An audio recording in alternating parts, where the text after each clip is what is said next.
What's up, y'all? It's Danny from Thrifted Wolf. Welcome back to my YouTube or my podcast. And if you're new here, hello. My name is Danny.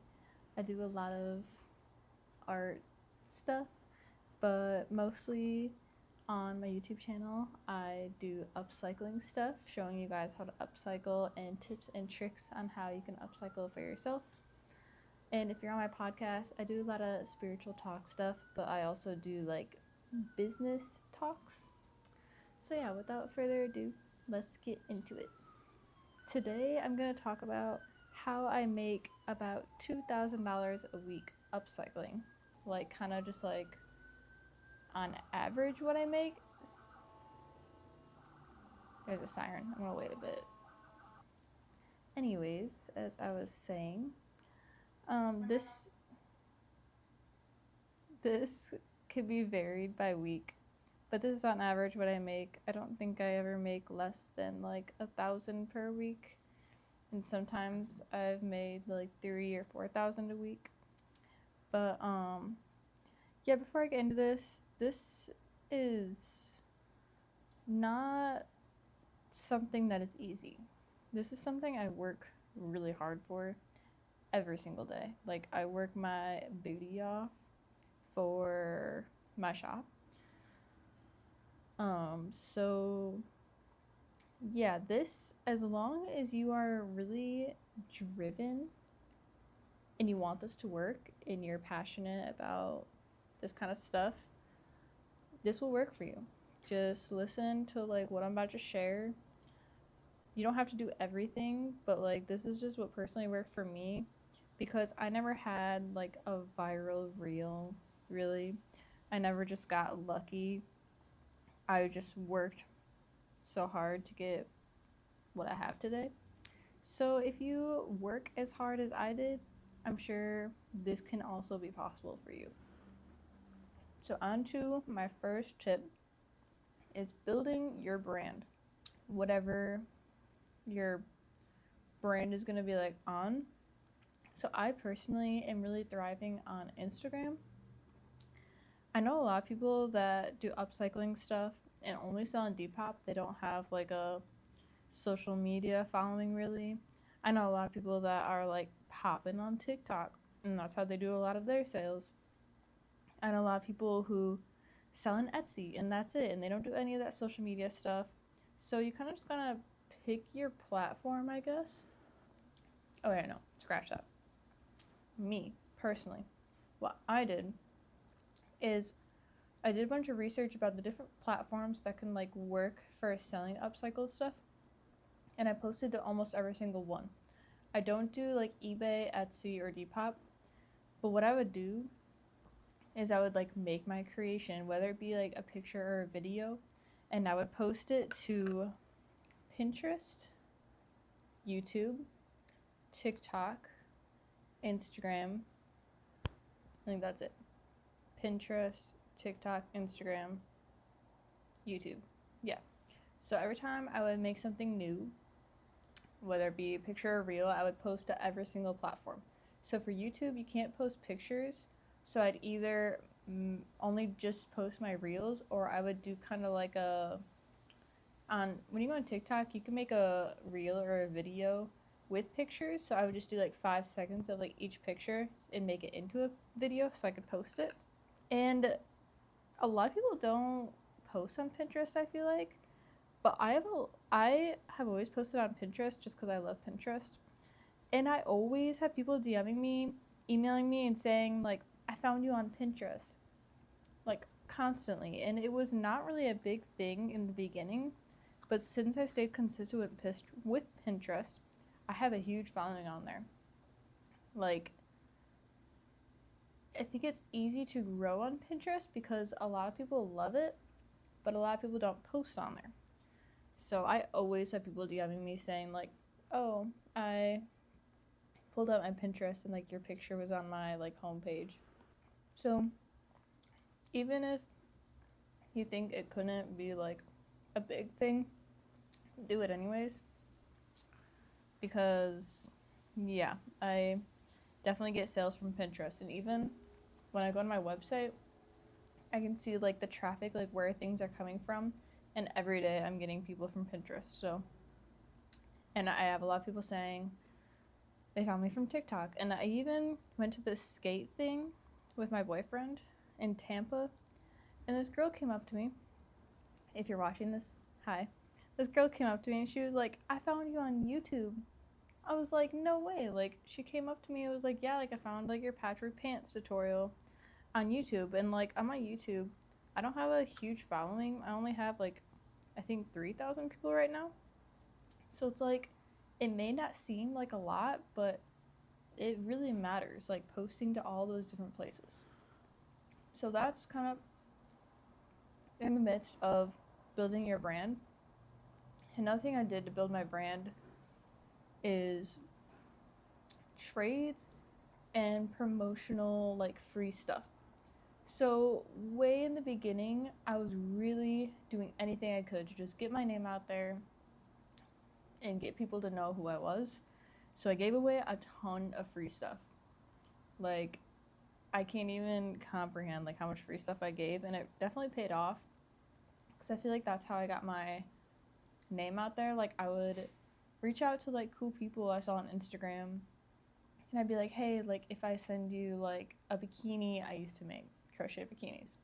If I send you a bikini, like will you like post some pictures of you in it?" And then I would send out necklaces to people. I was like constantly sending free stuff out, and it is hard because you're not really getting money for that, but in the end it pays off because that was part of building my brand. Another cool thing is I did some wholesale for the Vibe Collective, if you know them. It was kind of hard because I was selling my stuff for cheap, but it was a way for me to sell my stuff and just get any sort of money. So like another thing is like selling your stuff for like really cheap. Like I would sell my pants for like $100, my patchwork pants, and like I think I was paying myself like $5 to $10 an hour to make them, because now they sell for like almost $300. But that was just a way for me to get my name out. Okay, so that was one, building your brand. Tip number two, constantly creating new stuff and wowing your current audience. This is really hard. I'm not saying doing things like extremely different all the time, but I try to, as often as possible, like at least like once a month, do something crazy that's really gonna wow my current followers. Because I've noticed when my followers really engage, they comment, like it, share, Instagram, this is more for Instagram because that's kind of where I'm more known for. Instagram will push whatever it is that everyone's engaging with to other people. So I have this new thing that I'm coming out with. It's not like a new thing, but I haven't really wowed my current audience, but like I try to just make some extravagant piece once a month that's gonna kind of help me get like a nudge with the algorithm. So I make patchwork clothes and I do a lot of pants. I've been doing wizard hoodies, shorts, t-shirts. I've done all that stuff, and I personally like don't wear leggings, but I made these really cool patchwork leggings, so I'm gonna post those, and that's something completely different than I usually post. So I think that will really get people to comment and interact with it and kind of just push in my stuff more, because if you're not really wowing your audience and getting them to interact with your post, then I think you're going to see a lot of your content not getting any traction. Because, yeah, if your current followers aren't commenting or liking or sharing, it's not really going to want Instagram or whatever platform to push it to other people. Tip number 3 kind of goes along with number 2. It's interacting with your audience, your followers, your customers. This has become so hard for me, but I feel like I don't need to do it as much anymore. I have like 50,000 Instagram followers now. And for a long time, I would reply to every single comment. I would respond to every single message. I would just do this because interacting with with people is going to not only people feel like more connected to you, want to buy from you, but it's going to let the platform know that like you're a real human.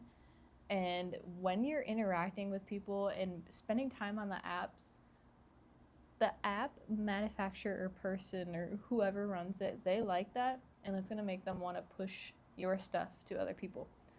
So as I said, I'm at like 50,000 followers now, so I don't really respond to DMs and comments as much as I have.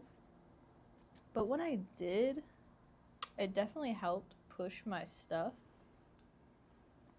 But I just don't do it now because if I were to respond to every single comment in DM, I'd probably spend like 3 hours a day on Instagram, and that's just something I don't want to do. But I don't think it really hurts my. It doesn't hurt my like the amount of people that come to my page. Like I don't. People still comment and interact with stuff. But yeah, I just can't keep up with it. Tip number 4: being personal. I feel like there is a very fine line to this. Like, people want to know you and get to know you, but people sometimes get a little too personal on these apps. And, like, I'm all about vulnerability and all that, but I don't know. When people are on their stories or posting stuff, like complaining, or like, I don't know, people just don't. I don't think people like that. Like, I see some people complaining that they aren't making any sales, blah, blah, blah, or like they're just complaining about life stuff. And I don't think that's really going to attract people to you. And I'm not saying don't be raw and like real,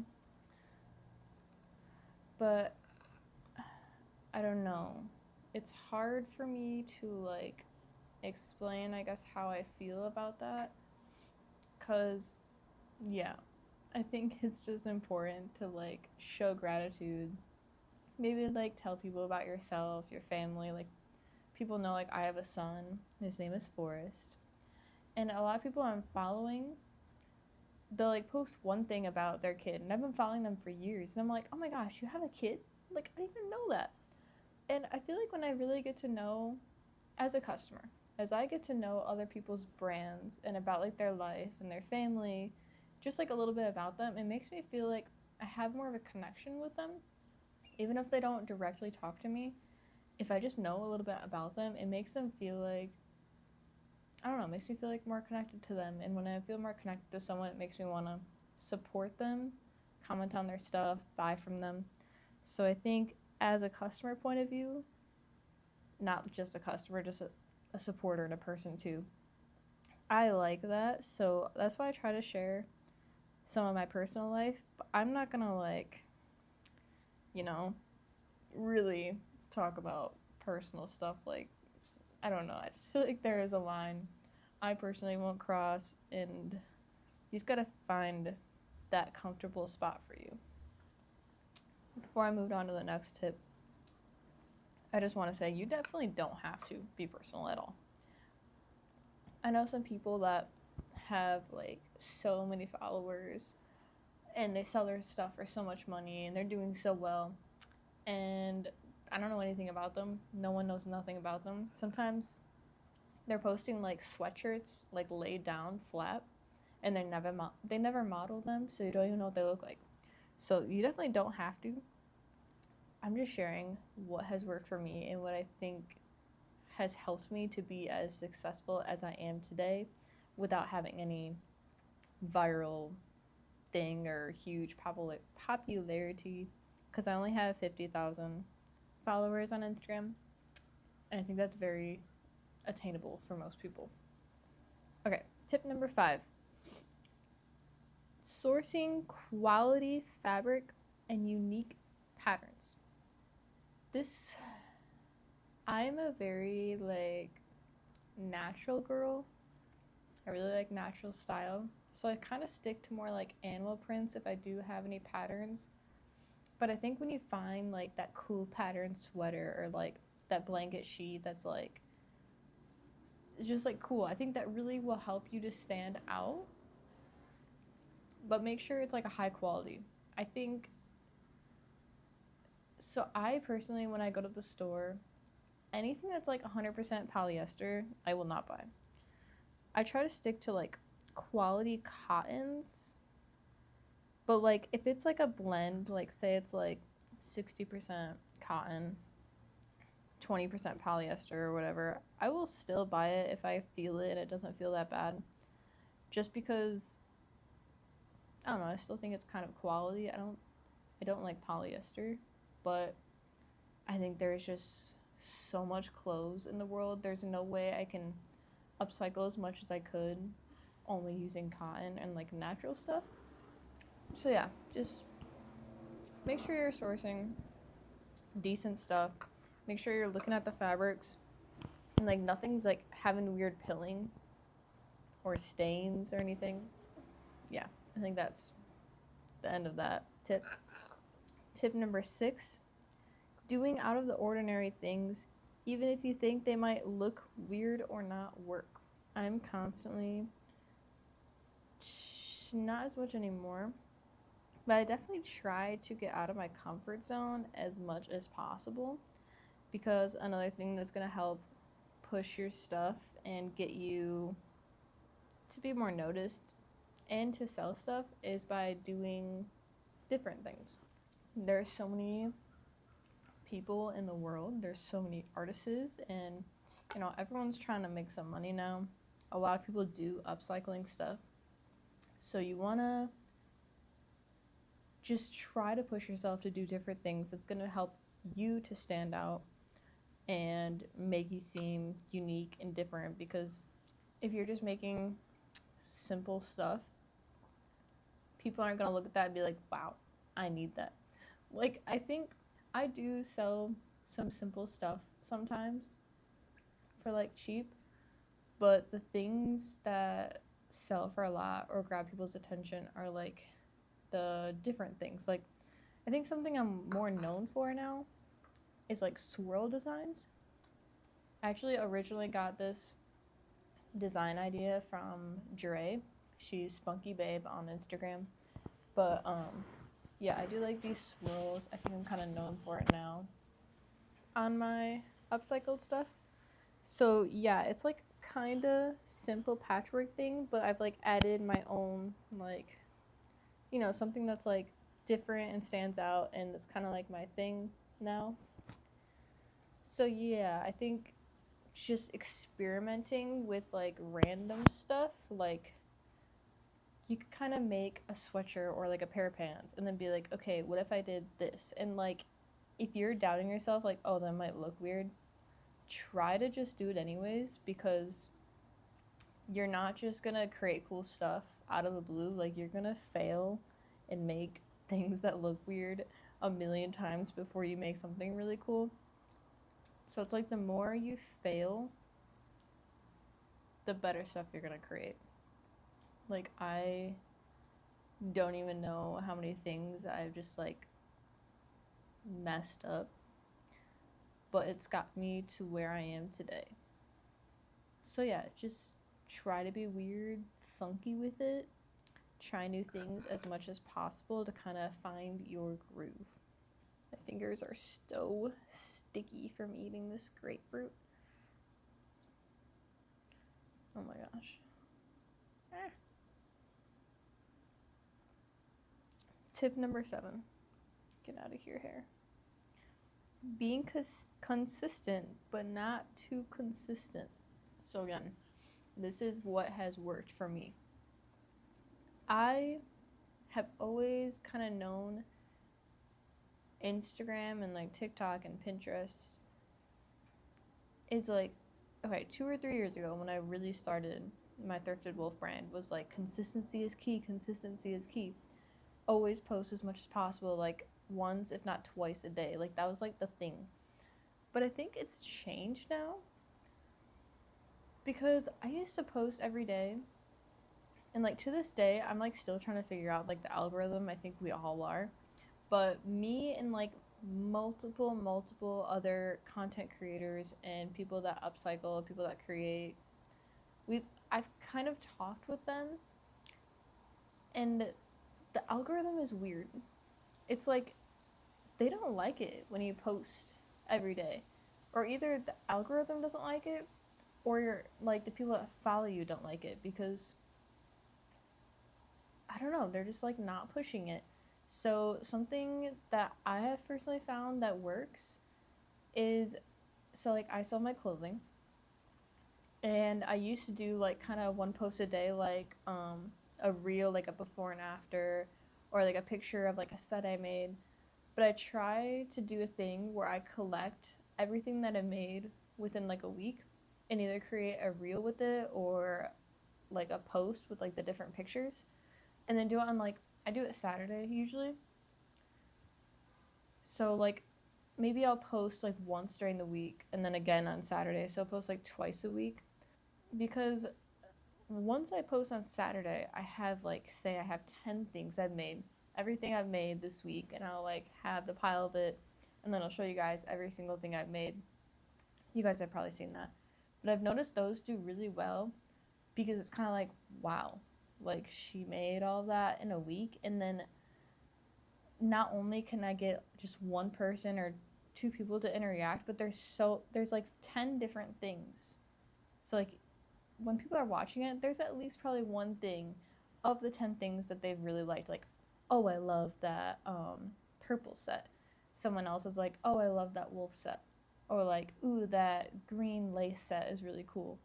Like, there's kind of something that everyone can like pick what they like from it. And then they comment and they engage with it, they share it. And it is inspiring because when you see like multiple things, it's like, wow, like you can do all that. Like, I don't know, that's kind of what I've taken away from it because when I'm posting every day, I think people see my stuff and they kind of just swipe past, like, oh, it's another thing she made. And they kind of, I don't know, people just don't like to inter,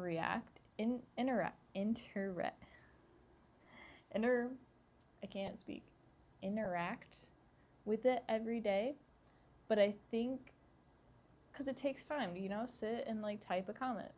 And then if they're sharing it to their story, they don't want to share it to their story every day. Like that just seems like a lot. So I think if you do like the twice a week posting, it gets your loyal followers or customers to want to react because that's not a lot to ask for. Like once a week, twice a week to like really sit and type a comment for you. So yeah, that's just what I have found that works.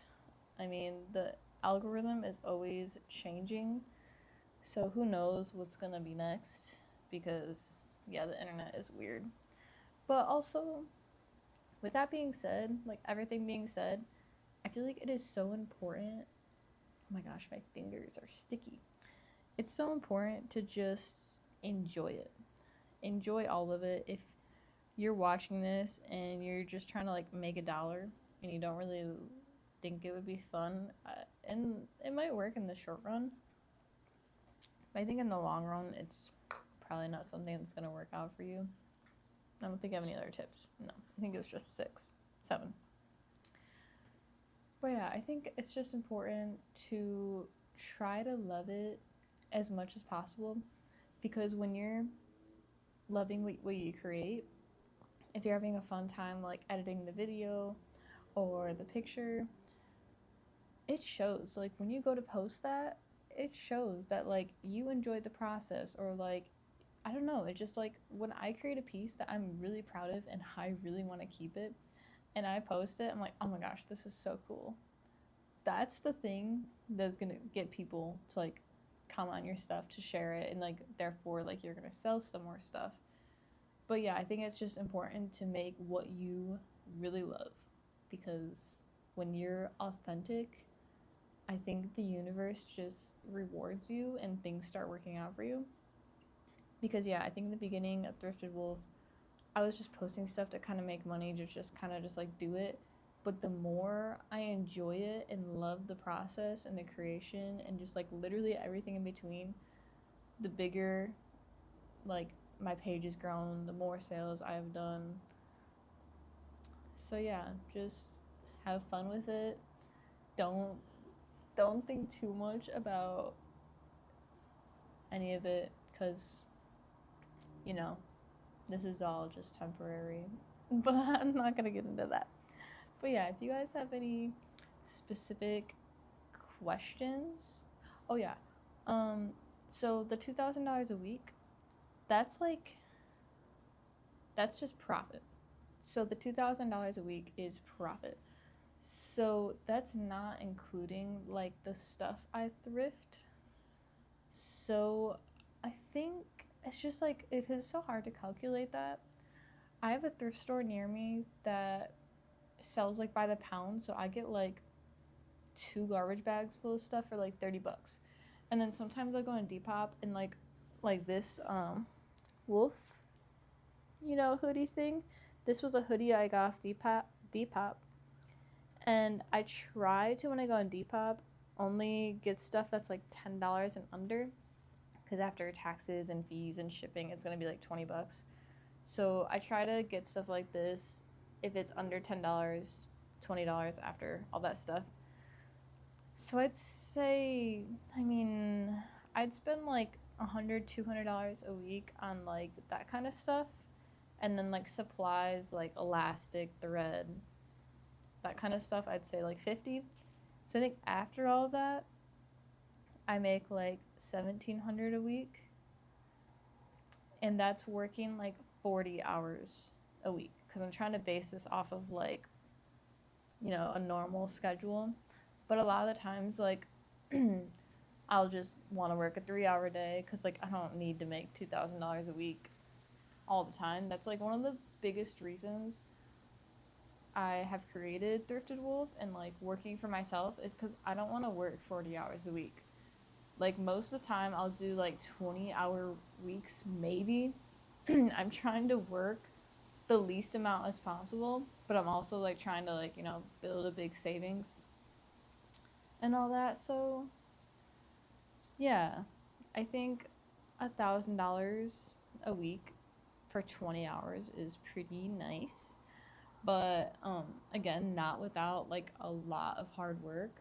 I think I'm now like 3 years. Wow, yeah. 3 years into sewing. Is it 3 years? Yeah, I think it is. It's either 2 or 3. But I think within the first year. So like as soon as I started, I remember the first thing I sewed was like this Mexican blanket. I sewed it into a pair of pants and a top for like $60 or something. And that was like the first thing I sold and made. So I was making money right off the bat, but I think it took me a whole year to make like good money. So I think if you give yourself a year, try to make like two things a week, like whether it be like a sweatshirt, a pair of pants, or whatever. Just really don't be watching your Netflix and doing, just chilling in bed doing nothing. When you have that free time, create as much as possible, because if you're gonna push and push and push and create and create and create, it's gonna end up working out. Like if you enjoy it, all that stuff. I have more like podcast about like this spiritual woo stuff and finding your passions and all that. I have so much more I want to talk about. I want to do more of these like sitting and discussing videos, because I just have so much knowledge I want to share. And a lot of people ask me like, how did you get to doing this full time? Like, how do I start upcycling? Like, how much do you make? Like, how, like, I get so many questions all the time, and I want to answer them all. So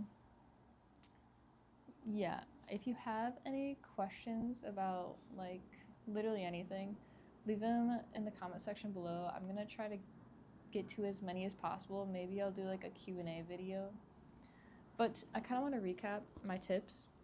How I make $2,000 a week upcycling. 1, building your brand, Pinterest, TikTok, Instagram, YouTube, posting as much as you can. 2, constantly creating new stuff and wowing your current audience. 3, interacting with your customers, with your followers, whether it be DMs or comments, for as long as you can. 4, being personal but not too personal. 5, sourcing quality fabric and unique patterns. 6, doing out of the ordinary things even if you think they might look weird or not work out. 7, being consistent with posting but not too consistent. Again, these are just my personal tips that worked for me without because I never went viral, or this stuff never came easy to me. This is just what I have done to literally get to where I am today and making more money than I ever have, and I don't even work that much. But yeah, I hope you guys enjoyed this video, and I'll see you next week.